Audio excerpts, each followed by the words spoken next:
دوستو، لوگوں کا مری کے اندر مرنا، وہاں پر شہید ہو جانا، کیا یہ کوئی حادثہ تھا یا کوئی سازش تھی؟ اسی کو جاننے کے لیے میں نے ایک سرچ کیا تو مجھے پتا چلا کہ مری کے اندر ہر سال بہت سارے ٹورسٹ جاتے ہیں، وہاں پر گھومنے جاتے ہیں، اسی مہینے کے اندر جاتے ہیں، برف کو دیکھنے جاتے ہیں۔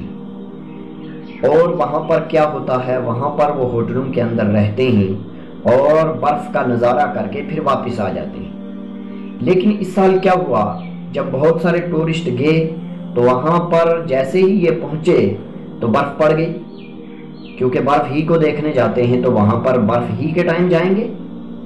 جب وہاں پر یہ پہنچے تو وہاں پر پہلے کی طرح ان کو ہوٹلوں والوں نے کمرے نہیں دیے، کیونکہ ہوٹلوں والوں نے یہ سمجھا کہ یہ زیادہ پیسے ہمیں آفر کریں گے، ہم زیادہ پیسوں میں ان کو کمرے دیں گے، جو 5,000 کا کمرہ 20,000 میں دے رہے ہیں۔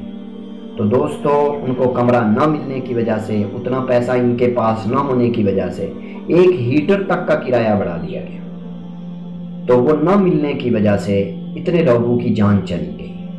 دوستو، گویا ایسا لگتا ہے کہ یہ دنیا کے اندر سے انسانیت مٹ چکی ہے، انسانیت کا درد ختم ہو چکا ہے۔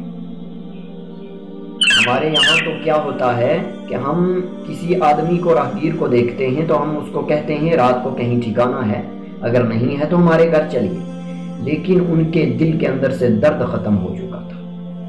ہم راہگیر کو پوچھ لیتے ہیں اور انہوں نے مرتے ہوئے لوگوں کو نہیں پوچھا۔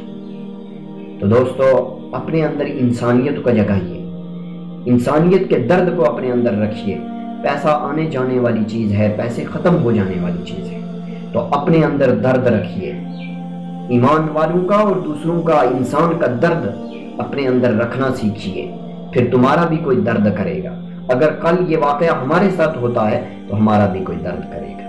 اس لیے آپس میں ایک دوسرے کا درد کرنا سیکھیے۔